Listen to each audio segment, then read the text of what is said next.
Très bien, les amis, ici Harris Sultan, et comme vous le savez, le président Trump a décidé de se ranger du bon côté de l'histoire et hier, il a bombardé 3 installations nucléaires en Iran. Vous connaissez déjà mon opinion à ce sujet, mais il y a beaucoup de gens en Amérique qui ne sont pas favorables à l'entrée des États-Unis dans cette guerre. Alors je me suis dit, pourquoi ne pas inviter une Iranienne et entendre son avis?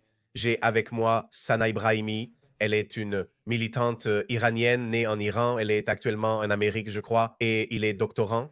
Sana, merci beaucoup de nous accorder votre temps. Tout d'abord, quelle est votre réaction à chaud concernant Trump qui a bombardé les 3 installations nucléaires? Évidemment, je ne pense pas que c'était une mauvaise décision. Je veux dire, ils ont eu du temps, ils avaient une option, on leur a donné 2 mois pour prendre une décision et c'est la décision qu'ils ont prise. C'est intéressant parce qu'en tant qu'Iranienne, je ressens un mélange de sentiments très contradictoires. En même temps, je pense qu'ils l'ont mérité. Cela faisait longtemps que ça se préparait. Après des décennies à conclure des accords et à recevoir de l'argent de rançon de différents présidents. Différents présidents américains leur ont donné des millions de dollars en liquide, comme Barack Obama pour des accords nucléaires et ce genre de choses. Donc cela n'a pas été une surprise. Nous l'avions vu venir, c'est une chose, mais d'un autre côté, ce n'est pas ce à quoi beaucoup de gens pensaient. Et ce que j'ai vu, notamment sur les réseaux sociaux, c'était ce sentiment de colère envers le régime. Des milliards et des milliards de dollars avaient été dépensés pour ces installations nucléaires et ce programme nucléaire. En général, des milliards de dollars qui auraient dû être dépensés pour les infrastructures civiles, qui auraient pu servir à renforcer l'économie, et ça n'a pas été le cas. Tout a été dépensé pour construire des groupes terroristes. Tout a été investi dans les installations nucléaires, le programme nucléaire, les ambitions hostiles. Et tout cela s'est réduit en cendres. En 1 heure ou moins, oui. Et donc, c'est vraiment ce sentiment de colère que j'ai vu chez beaucoup d'Iraniens. C'est pour ça que vous avez détruit nos vies, pour quelque chose qui peut être détruit en quelques secondes. Et cela s'accompagne aussi de tristesse, parce que c'était notre argent, c'était l'argent de notre pétrole qui est maintenant réduit en ruine, mais je dirais que la majorité l'avait clairement vu venir et n'a pas été surprise. Mais nous ne nous attendions vraiment pas à ce que cela arrive avant les 2 semaines, cependant. Oui, c'est vrai, mais tu sais, j'ai vu certaines personnes attaquer des Iraniens qui se battent pour la liberté, qui sont en faveur de changer ce régime islamique, et ils se font attaquer par tellement de gens. Quelqu'un interviewait Reza Pahlavi et elle essayait de le coincer en lui demandant: Êtes-vous content que votre pays soit bombardé?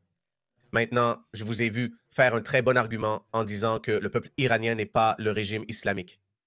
Donc, vous êtes quelqu'un qui est né et a grandi en Iran. Pourquoi voulez-vous que ce régime change? Il y a eu 46 ans de brutalité et d'oppression contre tout le monde, ou dans n'importe quel groupe en Iran. Ce n'est pas seulement contre les femmes, c'est contre tout être humain. Il n'y a aucun droit humain, non.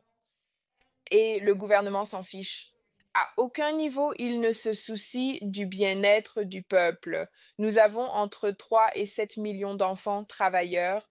En Iran, c'est quelque chose que j'ai vu, dont j'ai été témoin de mes propres yeux. En allant à l'école chaque jour, je vois ces enfants fouiller dans les poubelles pour trouver de la nourriture, pour simplement survivre. Et c'est fou à quel point ce régime est insensible et brutal. Il ne considère même pas ses citoyens comme des êtres humains. Ce sont leurs ennemis, même les amis et les partisans du régime.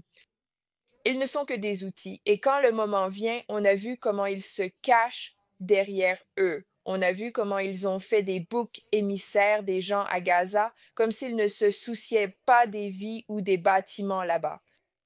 Ils ne se soucient absolument de personne ni de rien, sauf de leur propre pouvoir et de leur contrôle sur la région. Et la paix dont parle le président Trump ne sera atteinte que si la République islamique disparaît. C'est dans l'intérêt du monde entier. Je ne pense pas qu'il existe cette faction de méga supporters très isolationnistes qui veulent isoler le pays et dire oh, ce n'est pas notre guerre. C'est la guerre de tout le monde. Vous voyez, c'est, je pense, le grand malentendu ici. Les gens pensent que les Iraniens demandent à l'Amérique et à Israël d'aller renverser leurs rêves à leur place et de les sauver. Non, nous savons qu'ici nous avons un intérêt commun et un ennemi commun, qui est la République islamique. Ce que nous voulons, c'est que le monde arrête de leur tendre une bouée de sauvetage. Parce que nous avons vu à maintes reprises que lorsque le moment est venu, on leur a encore donné une nouvelle chance, un nouvel accord. Mais ce que nous voulons que les gens comprennent en ce moment de l'histoire, c'est qu'il n'y aura pas de paix tant que la République islamique ne sera pas partie. Il n'y a de paix pour personne, pas seulement pour les Iraniens, mais pour toute personne dans la région, en Irak, en Syrie, au Liban, à Gaza, en Israël. Tout cet argent, imaginez tout cet argent qui est dépensé dans cette région et pour le chaos dans la région par d'autres pays, les États-Unis, les pays européens, l'argent qui est partagé avec l'Organisation des Nations Unies, tout l'argent dépensé par l'armée américaine dont ils se plaignent, l'argent qui est dépensé pour l'aide militaire envoyée à Israël, tout cela pourrait être évité. Vous voulez la paix? Vous voulez que cela s'arrête? Alors la République islamique doit partir. Je pense que les gens oublient le fait que si l'Irak était déstabilisé après l'invasion américaine, la République islamique a joué un rôle clé dans cela. Ils ont commencé à financer les milices, ils ont commencé à affaiblir les figures politiques laïques, ils ont commencé à accroître leur influence dans la région pour contrer les États-Unis et les Israéliens là-bas. Donc, ils ont déstabilisé et complètement détruit l'Irak. Ensuite, ils sont passés à la Syrie. Ils ont commencé à y former leurs milices. Le corps des gardiens de la révolution islamique avait littéralement une base en Syrie. Ils ont commencé à renforcer tous ces groupes de milices en Syrie. Ils ont aidé Assad à réprimer, tuer et massacrer le peuple syrien. Personne n'en parle. Tout ce dont ils parlent, c'est oh, si le régime iranien est renversé, alors on va avoir un autre Irak, alors on va avoir une autre Syrie. Pourquoi l'Irak est-il devenu ce qu'il est? Réfléchissons simplement à la raison. L'une des raisons, c'était la République islamique. Ce pays, c'est le facteur clé ici au Moyen-Orient qui détruit toute la région. Donc, si vous voulez la paix, nous devons nous débarrasser de la République islamique. Je vois le côté où nous espérons tous que Reza Pahlavi prendra le pouvoir. Il a un plan sur 100 jours et nous aurons la démocratie. Mais que se passe-t-il si cela n'arrive pas? N'est-ce pas un sujet de préoccupation légitime pour les gens? Je comprends cela, mais je dirais que cela n'arrivera pas en Iran à cause des différences que l'Iran possède avec ces autres pays comme l'Irak et la Syrie. Réfléchissons à la façon dont l'Irak et la Syrie ont été créés. Ceci était une partie de l'Empire ottoman qui, après l'effondrement de l'Empire, a vu la France et la Grande-Bretagne littéralement tracer les frontières sur la carte sans tenir compte de tous les groupes ethniques, de tous les groupes religieux de cette région, ni de toutes les luttes internes qui existaient. Ils ne s'en soucia pas, et ces pays ont été façonnés ainsi. Donc, cela a posé les bases des conflits actuels que nous voyons en Irak, en Syrie, avec les groupes kurdes qui se battent contre les groupes non kurdes pour obtenir leur autonomie, leur propre pays. Ils créent leur propre pays et leur propre territoire. Mais à propos de l'Iran, un point intéressant est que depuis 2500 ans, depuis toujours, l'Empire perse a existé. Cette région que nous connaissons aujourd'hui sous le nom d'Iran a toujours fait partie de l'Iran. Ce sont un groupe uni de différentes ethnies qui se sont réunis et ont créé ce pays. Nous avons vu que pendant la guerre Iran-Irak, ils se sont battus ensemble et cela s'est produit de nombreuses fois au cours de l'histoire. L'Iran a toujours été l'Iran. Et un autre facteur, le prince Reza Pahlavi. La famille Pahlavi a autrefois été celle qui a uni le pays. Et Reza Shah a créé l'Iran dans son ensemble, a rassemblé les gens, a créé un Iran uni, a industrialisé le pays et l'a complètement transformé en 20 ans. Et à cause de cela, les Pahlavis, la famille est populaire en Iran et Pahlavi peut être une alternative qui assure la transition, qui nous aide pendant cette période de transition. Donc, je pense qu'à cause de ces facteurs, les chances que cela se produise en Iran sont très faibles. La possibilité, oui, n'est certainement pas nulle.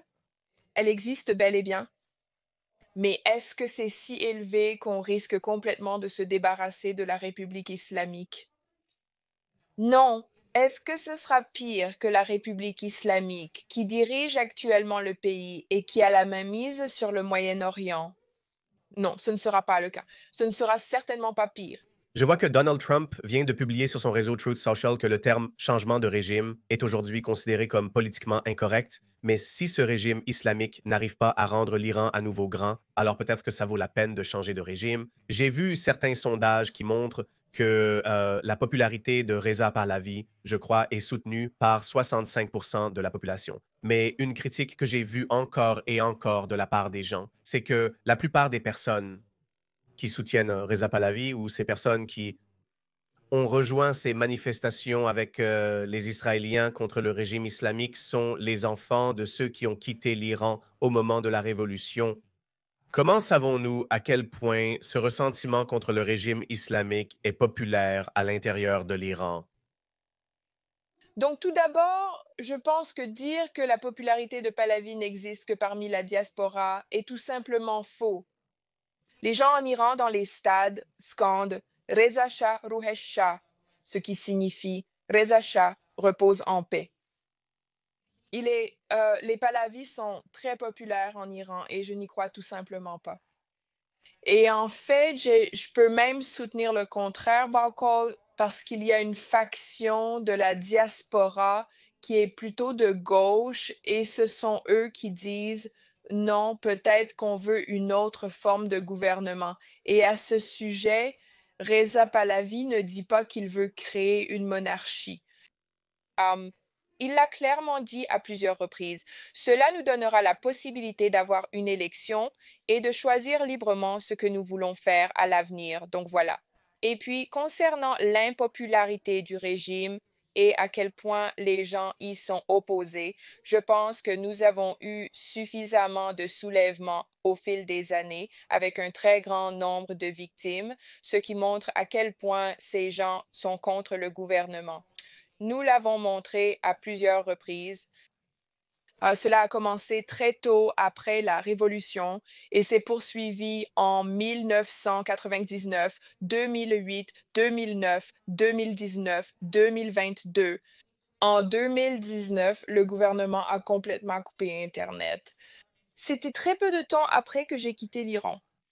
Ils ont complètement coupé Internet pendant 3 jours. Nous ne savions pas ce qui se passait dans le pays. Et dans un blackout total, ils tuent 1500 personnes en 3 jours. Combien de personnes ont été tuées, civiles et non civiles, jusqu'à présent dans cette guerre, dans une guerre? Moins que ça. Donc, étant donné cela et le fait que les gens ont une connaissance complète de ce genre de choses, ils sont quand même revenus dans les rues en 2022, partout dans le pays, partout dans le pays. Au Baloutchistan, dans le sud de l'Iran, où nous partageons la frontière avec le Pakistan, le gouvernement a commencé à tirer sur des civils non armés depuis des hélicoptères. Il existe des vidéos horribles où des hommes, des femmes et des enfants sont abattus et tués. Voilà à quel point ils sont brutaux. Et malgré cela, les gens prennent encore le risque.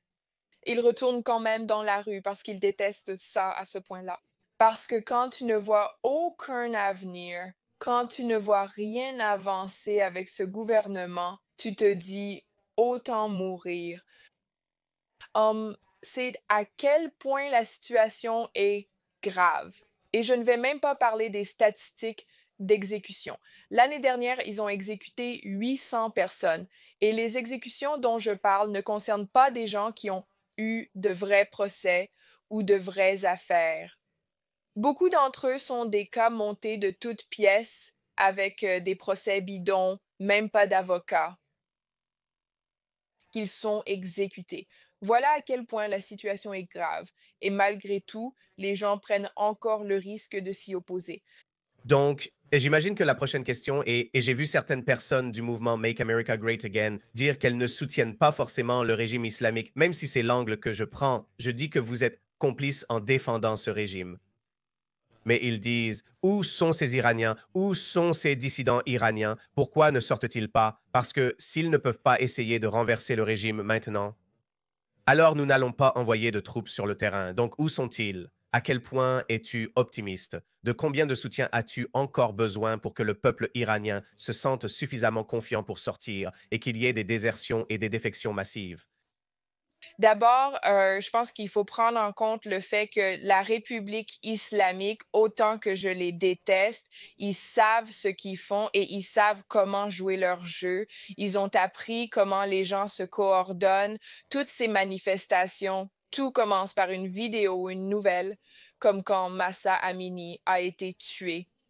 Les gens l'ont vu sur les réseaux sociaux. Oh, une fille a été tuée en garde à vue par la police des mœurs. Elle a été battue. C'est pour ça qu'elle est morte. C'est comme ça que les gens sont descendus dans la rue partout dans le pays. C'est pour cela que la République islamique coupe maintenant l'accès à Internet. Quoi qu'il arrive, la première chose qu'ils font, c'est de couper complètement l'accès à Internet. En 2019, ils l'ont fait parce qu'ils voulaient tuer librement. Ils ne voulaient pas que les chiffres sortent.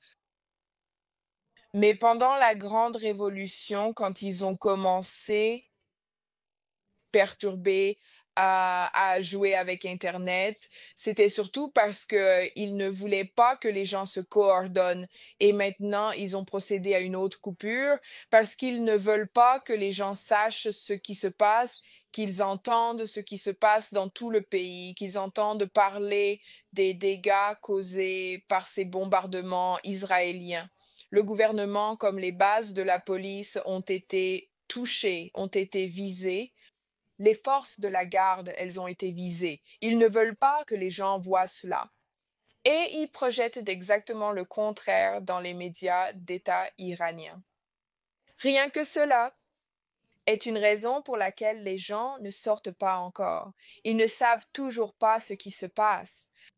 Ils n'ont toujours pas cru à ce qui se passe. Ils sont encore sous le choc. Et ils ne savent même pas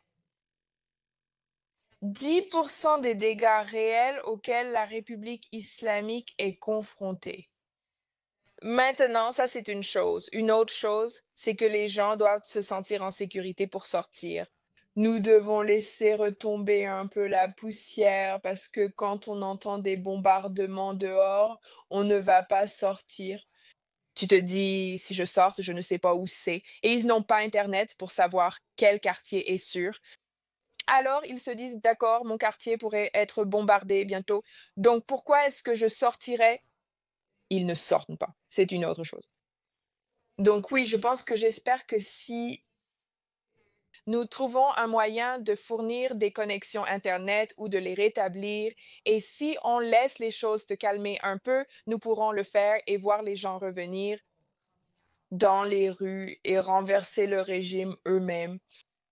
Vous voyez, c'est ce que nous voulons. Nous ne voulons pas de troupes au sol. Nous avons besoin de cette aide pour des choses comme les connexions Internet.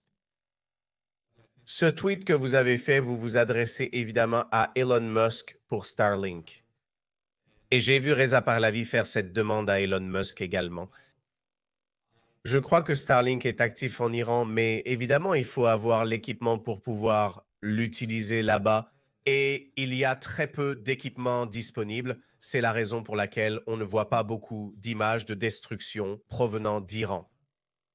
Oui, c'est sûr. Et d'après ce que j'ai appris, j'ai parlé à beaucoup de gens à l'intérieur et à l'extérieur de l'Iran, et ils m'ont dit qu'apparemment, une façon de se connecter à ces satellites Starlink, c'est d'avoir le récepteur qui doit être au sol. Une autre façon, c'est si on a des cartes Subscriber Identity Module étrangères, nos cartes Subscriber Identity Module n'ont pas cette capacité, je ne sais pas.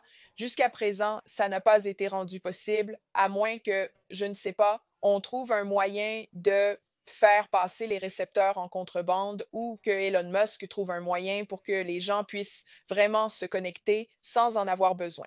Peut-être qu'Israël devrait les larguer par avion puisqu'ils contrôlent le ciel au-dessus de l'Iran, mais je pense que ce serait beaucoup plus facile. Je ne savais pas pour les cartes Subscriber Identity Module, j'ai lu ça quelque part, mais je ne savais pas. Mais ces récepteurs sont assez gros, donc il serait évidemment beaucoup plus difficile de les faire entrer en contrebande en grande quantité, alors qu'il serait plus facile de faire passer ces cartes Subscriber Identity Module, non? Oui, oui, je suis vraiment sûre qu'il y a un moyen de régler ça et d'aider les gens à vraiment se connecter au monde. Imagine que tu es assise dans une pièce sombre et qu'on te dit que va protester et tu te dis, je ne vois rien, je ne peux pas marcher. Et tu ne veux pas être la seule personne dehors parce que dans ce cas, les gardiens de la Révolution vont tout simplement te tirer dessus. D'accord, alors où allons-nous à partir de là? Maintenant, je pense que tu as déjà fait ce point plusieurs fois sur Twitter que si ce régime est autorisé à rester en place parce que l'objectif déclaré d'Israël était de dénucléariser l'Iran, ils voudront peut-être aussi que le régime tombe, mais ce n'est pas l'objectif déclaré. Mais toi, en tant qu'Iranien, et moi, en tant qu'étranger, en tant qu'allié, je suis aussi plus intéressé par le renversement du régime que par la dénucléarisation. Oui, c'est un élément qui est bon pour le monde, mais ce qui est bon pour le peuple iranien, c'est le renversement de ce régime. Où allons-nous à partir de là? Parce que Trump cherche maintenant à faire la paix. Pensez-vous que l'Iran va riposter? Et s'il riposte, alors évidemment, cela pourrait entraîner les États-Unis à nouveau dans la guerre. Et que voudriez-vous que les États-Unis fassent? Bombarder davantage les bastions du régime islamique ou leur position pour les affaiblir encore plus? Tout d'abord, cette république islamique est un régime djihadiste qui a été fondé sur les dieux palestiniens. C'est l'une de leurs valeurs fondamentales. C'est dans les discours de Khomeini, le fondateur de la République islamique. C'est dans nos manuels scolaires. Khomeini, alors que l'Iran est attaqué, Khomeini publie sur Twitter, sur X, en disant que la Palestine est notre principale préoccupation. Et cela n'a pas disparu.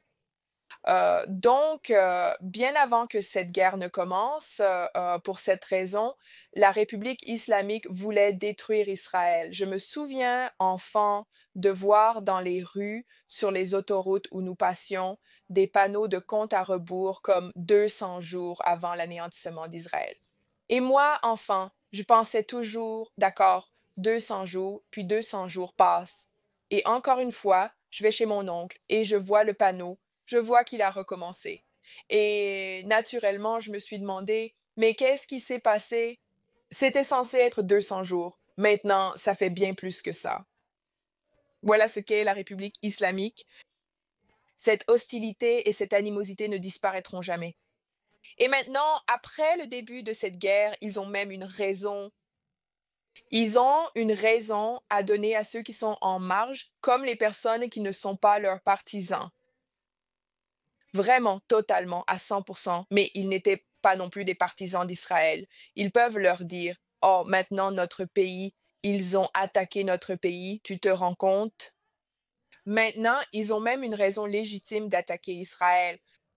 Ce n'est pas que je pense que c'est légitime, mais pour eux, c'est légitime. Nous ripostons. Donc, ça ne disparaîtra jamais. Donc, la sécurité, cette menace existentielle pour Israël, ne disparaîtra pas tant que la République islamique existera. La menace qui pèse sur les bases américaines et les intérêts américains, cela ne disparaîtra jamais non plus. Je ne peux pas, les Mollets sont les personnes les plus imprévisibles au monde, honnêtement. Je ne peux pas prédire s'ils vont riposter aujourd'hui, demain ou dans 2 ans. Ils ne vont peut-être pas riposter tout de suite, mais ils le feront sûrement. Ils ont prouvé à maintes reprises qu'ils ne laisseront jamais passer ça. Ils vont riposter d'une manière ou d'une autre. Et ce n'est pas dans l'intérêt des États-Unis. Ils ripostent soit contre Israël, soit contre les bases américaines. Et celle qui n'a rien à voir avec l'Amérique ou Israël, ce serait contre le peuple. Et c'est là que, quand on parle du peuple, il faut se demander ce qui arriverait au peuple. Eh bien, dans ce sens, la République islamique a aussi montré qu'après chaque guerre, si elle n'est pas militairement capable de se venger de son ennemi parce qu'elle a été humiliée, elle doit alors montrer sa force à ses propres civils. Maintenant, ce qu'ils font, c'est opprimer les civils, en tuer davantage, exécuter, arrêter. Nous avons vu cela en 1988 après la guerre Iran-Irak. Ils ont procédé à une exécution de masse.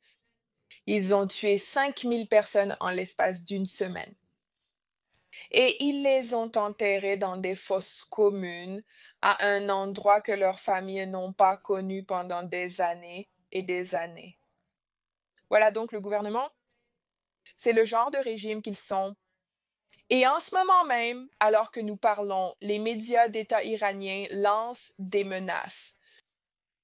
Si vous êtes un agent du Mossad, vous devez vous rendre à nous. Et par agent du Mossad, ils entendent toute personne ayant dit quoi que ce soit contre le gouvernement, publier une vidéo sur les réseaux sociaux ou ayant des photos ou des vidéos d'une explosion. Ce sont tous des agents du Mossad. Ils ont leurs forces de sécurité partout dans la ville, fouillant les voitures des gens, regardant dans leur téléphone, à la recherche d'agents du Mossad. Et ils vont organiser des exécutions de masse. Ils en ont parlé à la tribune du Parlement, des exécutions de masse. C'est de cela que nous parlons quand nous disons que ce régime doit tomber pour la sécurité de tous, pas seulement des Iraniens, mais aussi pour les intérêts des États-Unis, pour les pays du Moyen-Orient, pour tous les pays du Moyen-Orient et pour Israël. Waouh, c'est vraiment effrayant et je n'ose même pas imaginer à quel point ce serait grave. C'est pourquoi je ne pense pas que le changement de régime soit une déclaration politiquement incorrecte. C'est pourquoi je pense que l'Amérique, qui est la gardienne des démocraties et qui historiquement a toujours soutenu les peuples qui veulent la démocratie, devrait toujours intervenir à mon avis et j'espère vraiment que l'Amérique ne s'arrêtera pas. J'espère vraiment qu'Israël ne s'arrêtera pas. Et j'espère vraiment que le peuple d'Iran pourra goûter à la démocratie et à la liberté. Je vous souhaite bonne chance. Sana, merci beaucoup d'avoir participé. Et oui, j'espère qu'on vous reverra quand le peuple iranien sera vraiment libéré. Oui. J'espère que nous pourrons célébrer. Merci beaucoup de m'avoir donné votre plateforme. Je pense qu'il est vraiment important pour chacun de nous d'utiliser sa voix de nos jours. Il est très important d'être la voix des sans-voix, c'est-à-dire du peuple là-bas. Donc, merci encore de m'avoir invité et j'espère que nous célébrerons bientôt. Merci, à bientôt tout le monde.